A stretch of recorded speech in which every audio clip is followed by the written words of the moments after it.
Merci de prendre le rendez-vous de l'information sur Eden TV. Les titres, c'est tout de suite.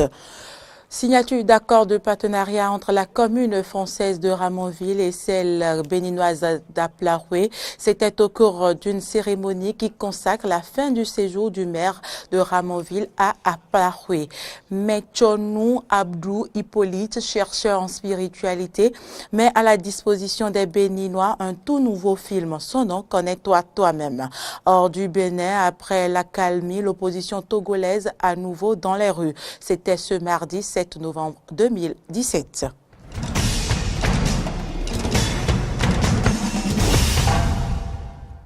Bienvenue à tous. Ouvrons cette édition par le deuxième tour du scrutin rectoral qui s'est déroulé ce mercredi 8 novembre 2017 sur les campus de l'université d'Abomey-Calavi. Les grandes tendances donnent 65,5% pour la liste Nouvelle Vision et 34,5% pour la liste MIBA Excellence. Vous aurez les détails sur le déroulement du 10 scrutins dans nos prochaines éditions.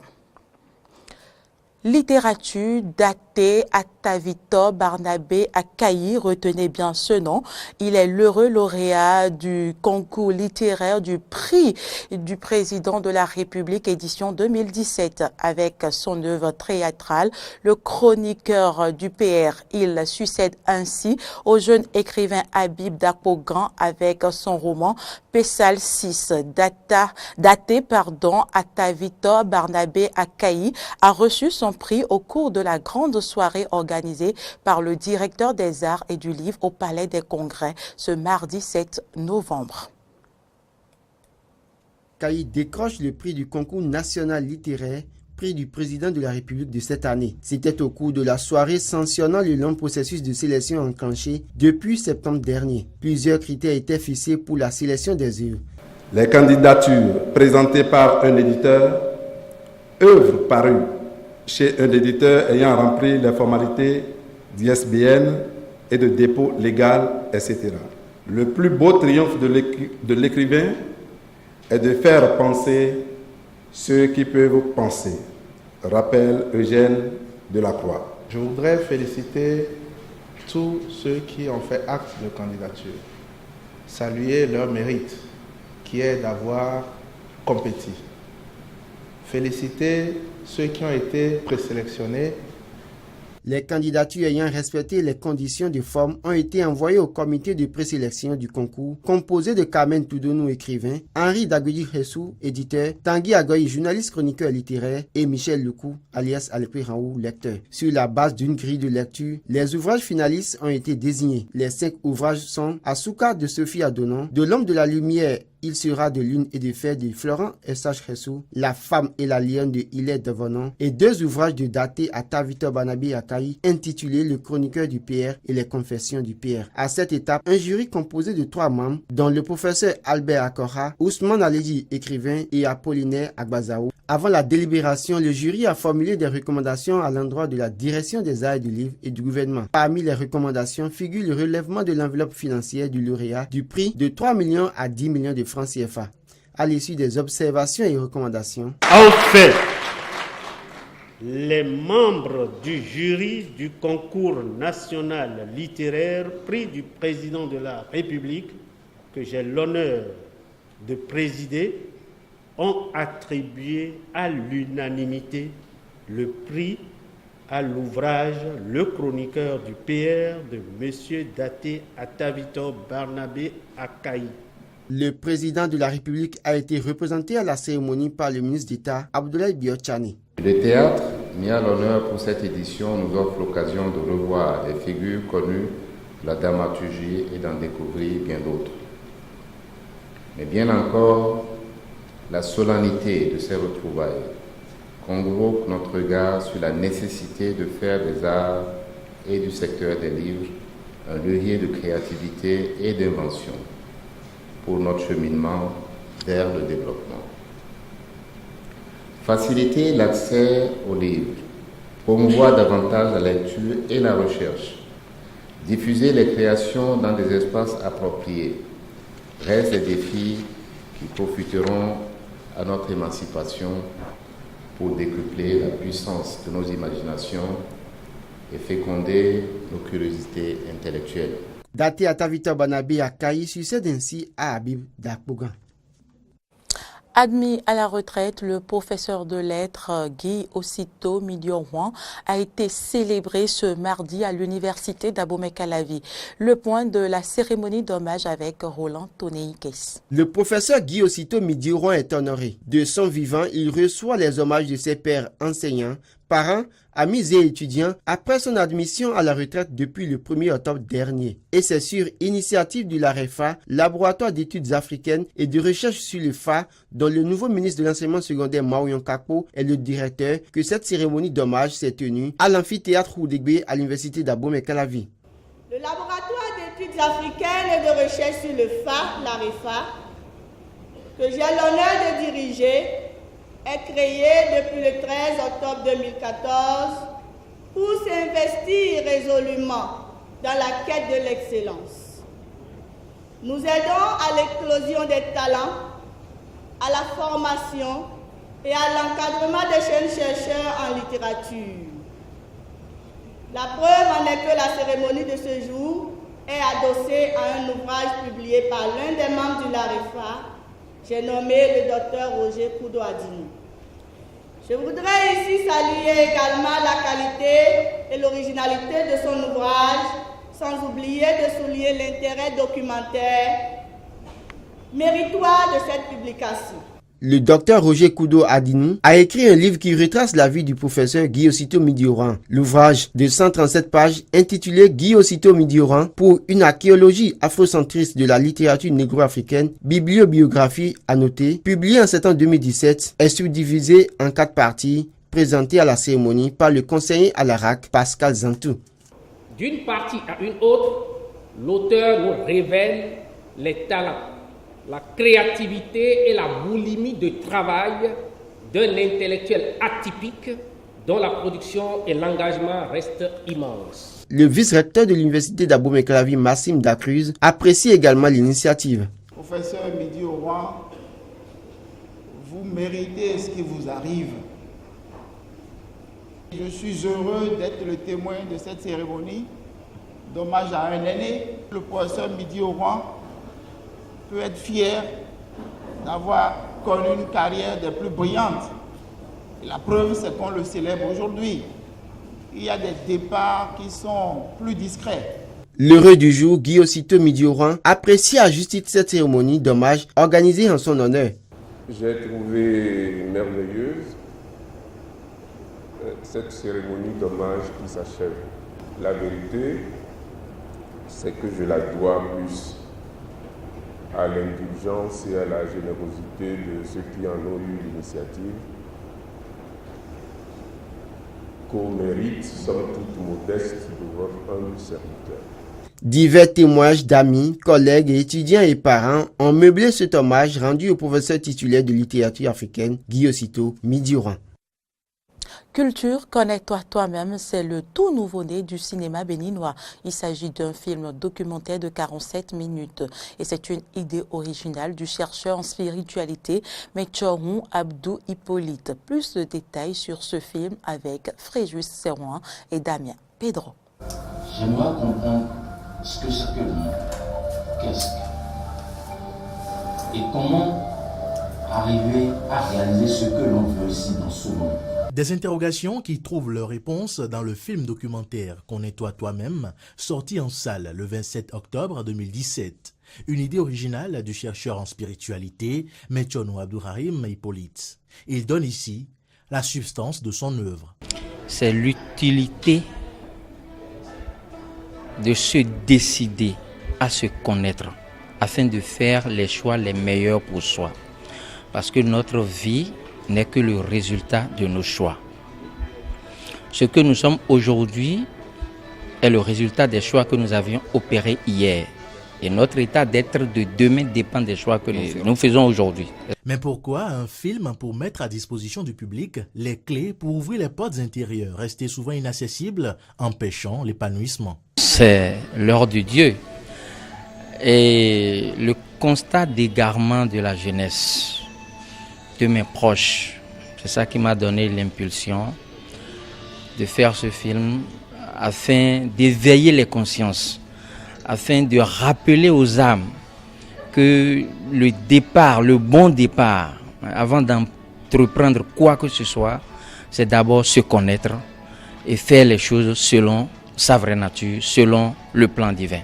Et sa nature à lui est d'ordonner sa vie et celle des autres. Mais le processus pour rendre disponible l'outil à cet effet n'a pas été une droite ligne. J'ai commencé par les publications sur Facebook, sur WhatsApp, les réseaux sociaux. C'est là qu'un internaute m'a écrit et m'a dit, mais tu écris de bonnes choses. Je dis, ah bon? Il dit, oui, écris un film, je vais te financer. Donc il m'a donné l'impulsion. J'ai écrit le film. Il faut dire que si c'est un enfant, au lieu de 9 mois, il a fait 5 ans avant de voir le jour. À peine qu'il a vu le jour, que son concept de la connaissance de la nature innée des opérations de son esprit est appréhendé. Et qui de mieux que son parrain Daniel Kegbe pour en faire le résumé. Chacun a un film, son scénario, chacun le déroule à sa manière, comme il a fait allusion aux empreintes. Chacun a son programme personnel, mais c'est en ignorant notre mission qu'on se dit parfois qu'on a des difficultés, qu'on a des problèmes, que tout ce qui nous entoure sont des ennemis ou tout ceci. Alors ce qu'il faut faire, c'est aller à la connaissance et à la découverte de soi-même, comme il a dit. Et toutes les âmes présentes ce jour-là au Conseil national des artisans du Bénin, à l'instar de l'ancien directeur régional de l'UNESCO, Dr Benoît Sossou, ont bien retenu l'essentiel du film. C'est d'abord l'idée que nous ne vivons pas seulement que du pain, mais nous vivons aussi de l'esprit. Qu'il y a deux mondes, un monde physique et un monde spirituel. Que ce monde spirituel, chacun de nous a son propre monde spirituel qu'il doit connaître.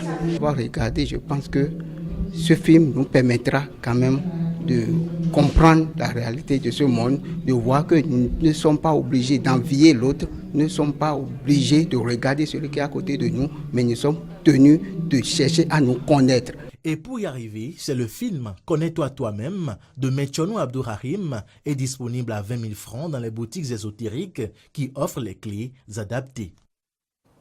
Autre chose à présent, la session extraordinaire du comité consultatif paritaire de la fonction publique a démarré ce mardi matin. Prévu pour durer 72 heures, les cadres à divers niveaux du 10 ministères et les représentants des centrales syndicales auront à examiner l'avant-projet de décret portant sur le statut particulier du corps du personnel de la police environnementale et celui portant sur le statut particulier du corps du personnel enseignant de l'enseignement du second degré. Pour des précisions, on écoute les directeurs de cabinet.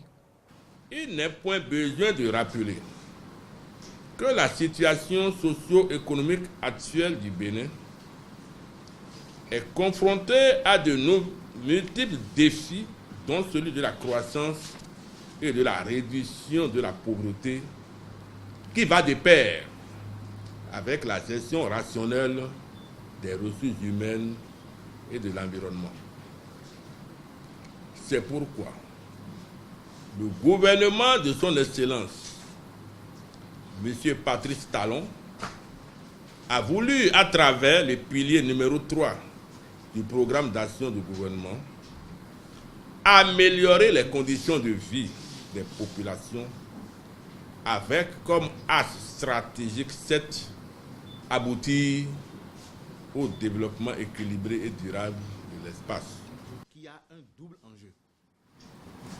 Double enjeu parce qu'il va examiner deux dossiers importants. Celui portant sur l'avant-projet de décret des statuts particuliers des corps des personnels de la police environnementale et aussi celui portant sur les statuts particuliers des corps des personnels enseignants de l'enseignement du premier degré. Ce qui traduit le caractère très important de cette session extraordinaire pour laquelle je remercie le cabinet du ministre. D'une assise à une autre, on parle cette fois-ci de l'atelier de validation du plan actualisé de lutte contre les violences faites aux femmes et aux enfants. Cet atelier a été organisé par l'Observatoire de la famille, de la femme et de l'enfant. On écoute quelques participants. Nous avons commencé la mise en œuvre par l'élaboration d'un plan national multisectoriel de lutte contre les violences faites aux filles et aux femmes, devant couvrir la période 2011 à 2015, comme l'a dit tantôt monsieur le directeur de l'Observatoire de la femme, de la famille, de la femme et de l'enfant.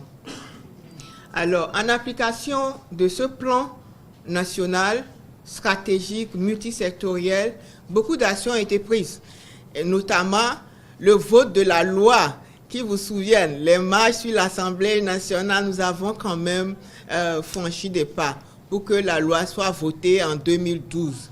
Son application, c'est vrai, nous nous plaignons, mais quand même, il y a eu à ce jour des actions prises au niveau de la justice. L'étude nationale qui vient d'être rappelée montre que 69% des femmes ont déclaré avoir subi des violences au moins une fois dans leur vie et 51,5% d'entre elles ont subi au moins une fois dans leur vie des souffrances physiques ou morales. Et enfin, 28,5% ont subi des violences sexuelles. Ce tableau est triste. Et c'est conscient de ces enjeux que représente la protection des femmes et des filles que le département ministériel en charge des affaires sociales et de la microfinance, en liaison avec l'appui des partenaires techniques et financiers, vous soumet aujourd'hui ce plan d'action relu de lutte contre les violences faites aux femmes et aux filles. Les acteurs de la filière ANACAD Carité organisent depuis ce mardi les deuxièmes sessions de dialogue public-privé pour la promotion des filières concernées. Ces sessions qui se déroulent à l'Infosec de Cotonou prennent fin demain jeudi 10 novembre 2017. Deuxième session de dialogue public-privé pour la promotion des filières ANACAD, Riz et Carité ont démarré ce jour à l'Infosec de Cotonou. Durant 3 jours, les acteurs des filières ANACAD, Riz et Carité examineront les résultats de l'application des résolutions, décisions et engagements issus des premières sections. Le secteur agricole est l'un des secteurs prioritaires devant contribuer à la croissance économique et la réduction de la pauvreté. C'est pour cela que la PNOPA Bénin, qui s'est donné comme mission la défense des intérêts des productrices et producteurs agricoles par le plaidoyer et le lobbying, s'est résolument engagé aux côtés des professionnels des filières concernées avec l'appui du programme de la promotion de l'agriculture ProAgri afin que cet instrument devienne le principal outil pour la recherche de solutions concertées, non seulement pour les 3 filières citées supra, mais à l'ensemble des filières du secteur agricole de notre pays. Les premières sessions de dialogue qui ont eu lieu du 31 janvier au 3 février 2017 sont l'aboutissement d'un long processus qui a commencé depuis 2012 avec l'analyse du niveau d'organisation des 3 filières. Des contraintes entravent toutefois le développement des filières concernées. Toutes ces contraintes qui entravent le développement et l'épanouissement de ces filières appellent l'action de toutes les catégories d'acteurs, aussi bien du secteur public que du secteur privé. Nous nous réjouissons de la participation des ministères sectoriels en charge de l'agriculture, de l'industrie, du développement durable et de l'eau dans ce dialogue. Cette présence leur permettra d'être informés des problèmes que rencontrent quotidiennement les acteurs à la base dans l'exercice de leurs activités et pourront apporter des solutions idoines aux problèmes posés. Pour le représentant de la GIZ, cette rencontre est un outil à la promotion des filières qui semble être adopté par tous les acteurs. Donc, à la base de cet outil qui permet aux acteurs privés d'exprimer en fait les limites de leur capacité d'engagement et montrer à l'État quels sont les besoins réels pour booster une filière donnée. C'est avec cet outil que l'État peut avoir un maximum d'efficience en respectant les propositions venant des acteurs de la filière. Avec cette attention du secteur public pour les acteurs des 3 filières, cet outil de promotion des filières est pris au sérieux. Le directeur de cabinet du ministère de l'Agriculture est convaincu des résolutions qui seront issues de cette deuxième session. Ainsi, le dialogue entre le secteur public et le privé et le secteur privé est un outil important qui a pour objectif de formuler des politiques plus efficaces, d'ajuster les politiques pour une meilleure prise en compte des difficultés du secteur privé, faire accepter et approprier les politiques publiques par le secteur privé et soigner la crédibilité de la notoriété de l'État. Cette deuxième session prend fin le 9 novembre prochain. La première journée est consacrée au secteur ANACAD, la seconde au riz et la troisième aux carités. Au registre santé, Alassane Seydou a donné un point de presse ce mardi à propos de la grève déclenchée depuis le 30 août 2017 par le collectif des syndicats du secteur de la santé. À ce propos, le ministre Alassane Seydou a rappelé les 4 points de revendication du collectif de syndicats du secteur de la santé et les démarches menées par le gouvernement et dispositions prises pour satisfaire leurs demandes. Suivons ici un extrait des propos du ministre de la Santé au micro de Maury Agua. À ce jour, les engagements et diligences du gouvernement face aux revendications des partenaires sociaux se présentent comme suit. Par rapport au paiement des arriérés de primes de motivation et de risque, un montant de 2 469 158 000, soit le tiers du montant total dû, sera immédiatement débloqué au profit des travailleurs. Les 2 autres tiers seront payés sur 2 semestres, de manière à solder au plus tard en décembre 2018 la totalité des arriérés. Par ailleurs, le gouvernement continuera de payer à bonne date les salaires et autres primes, comme c'est le cas depuis avril 2016.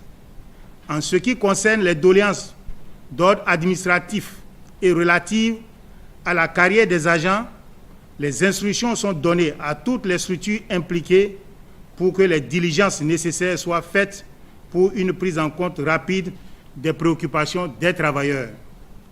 Le rapport de la Commission des réformes a été remis au collectif des syndicats depuis le 18 septembre 2017. Nous attendons de recevoir leurs observations et contributions pertinentes. Nous entendons dire que tous les hôpitaux seront privatisés. Je voudrais affirmer qu'aucun hôpital ne sera privatisé. La réforme n'a prévu de sortir aucun hôpital du patrimoine public. Il est question d'adopter de nouveaux modes de gestion pour plus d'efficacité et d'efficience, toutes choses indispensables pour améliorer la qualité de l'offre des soins aux populations. Une autre contre-vérité est que tous les agents seront mis à la rue.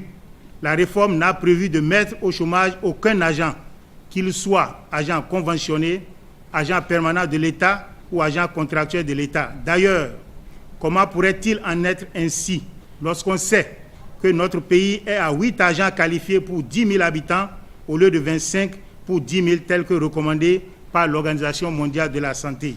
Pour finir, je voudrais souligner que l'État ne saurait continuer d'utiliser les ressources du contribuable pour payer les salaires et primes à des agents qui refusent délibérément d'accomplir leurs devoirs. Le gouvernement, tout en exprimant sa disponibilité permanente pour un dialogue constructif, invite tous les acteurs du secteur à reprendre le travail pour éviter de faire prendre en otage un secteur aussi sensible, et ce, au mépris des règles d'éthique et de déontologie. Je vous le disais à l'entame de cette édition, la commune d'Ablaroué a officialisé son partenariat avec la commune française de Ramonville.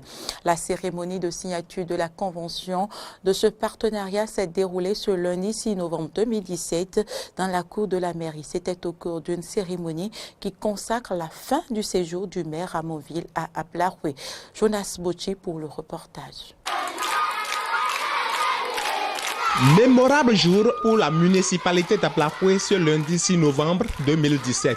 Un sacre pour le maire Casimir Sossou qui, avec l'accord des conseillers municipaux, a fini par décrocher un partenariat avec la commune française de Ramonville. Mais avant la signature de la convention du partenariat, la délégation française a visité le complexe scolaire de Pakomé dans l'arrondissement d'Azové pour toucher du doigt les problèmes liés à l'hygiène, eau et assainissement qui constituent le pivot de ce partenariat. À l'arrivée du cortège dans la cour de la mairie d'Aplakoué où attendaient les chefs villages et quartiers de ville et autres curieux qui ne voulaient pas se faire compter l'événement, le représentant du préfet du Koufo rassure le maire de Ramonville des bénédictions dont il peut s'assurer selon la culture africaine.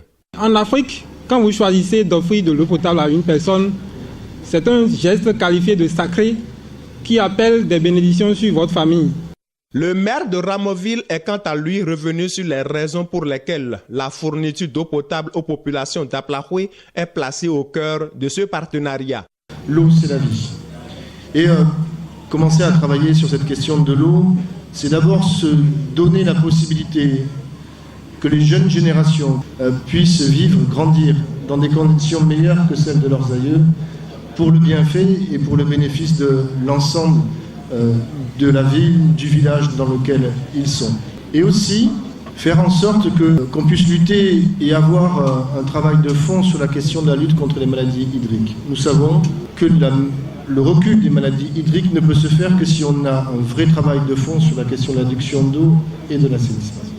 En ce qui concerne les termes de cette convention de partenariat, le maire d'Aplakoué dira que la présente coopération va s'étendre sur 3 années pour la première phase et après les 3 ans, une évaluation sera faite pour décider entre les 2 conseils communaux, donc conseil de Ramonville, conseil d'Aplakoué, s'il faut poursuivre ou pas. Aplakoué s'engage à jouer sa partition pour que ce partenariat soit fructueux au point de susciter son renouvellement tacite. Mais pour l'instant, les retombées de ce partenariat ne se font pas attendre. Nous avons adopté une feuille de route qui permet d'exécuter certaines actions en toute urgence. Des études seront lancées pour les ouvrages les plus complexes pour permettre à la 2e année de la coopération de procéder à l'extension de certains réseaux d'AEV et de rendre fonctionnels certaines qui ne fonctionnent pas du tout aujourd'hui. Paraphes et signature des documents, échange de cadeaux et photos de famille ont mis fin à cette cérémonie qui officialise désormais le partenariat entre la commune d'Aplakoué et la commune française de Ramonville. Hors de nos frontières, des milliers de personnes ont manifesté ce mardi à Lomé contre le régime du président Faure Gnassingbé à l'appel de l'opposition après plus de 2 mois de crise politique. Les manifestants réclament le départ du président et les leaders se disent prêts pour discuter des conditions de départ de Faure Gnassingbé, héritier d'une famille à la tête du Togo depuis 50 ans. Je vous propose d'écouter à présent quelques leaders de l'opposition togolaise. On a déjà traversé 25 dialogues. Qui doit avoir dialogue, oui, ça va être celui-là qui va porter sur comment libérer définitivement notre pays du joug de la dictature cinquantenaire. C'est ça qu'on va appeler encore dialogue. Le Togo, ce n'est pas un royaume. 50 ans de pouvoir, ça suffit. On ne veut plus être pouvoir. Mon fils peut être pouvoir. Moi-même, je peux être président. Donc, je suis sorti. Si je vais mourir pour mon pays.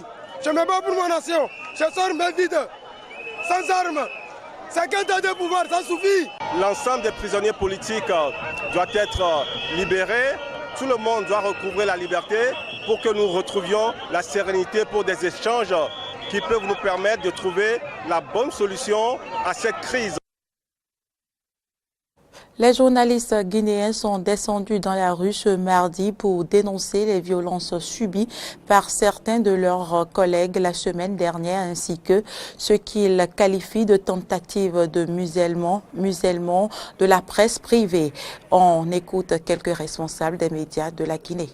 Nous sommes dans un pays aujourd'hui où nous avons une instance qui est censée protéger la presse, qui est censé garantir l'indépendance de la presse et surtout nous garantir de toute influence de nos gouvernants et des partis politiques qui aujourd'hui se met elle-même dans une posture pour nous bâillonner, pour nous faire taire, et ce, sans aucun respect de la loi. Nous avons attaqué au niveau de la Cour suprême cette décision de la HAC qui consiste à nous fermer.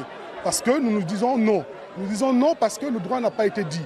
Et c'est pour ça que d'ailleurs nous sommes là pour dire à la HAC, vous pouvez prendre des décisions, vous pouvez jouer votre police des médias, mais vous le faites en respectant le droit. Ce que nous exigeons, qu'on arrête cet acharnement contre la presse guinéenne. La presse privée n'est pas ennemie de la nation. Si nous parlons d'une démocratie en Guinée, tout le monde sait ces dernières années, ces dernières décennies, la place ou bien le rôle important qu'a joué la presse privée dans notre pays. On ne peut pas accepter que cette presse soit bâillonnée, que cette presse soit aujourd'hui misée. C'est tout pour cette édition que je vous remercie d'avoir suivi. Nos informations sont aussi à suivre sur les réseaux sociaux, Facebook, Twitter et sur notre site internet www.benin-eden.tv.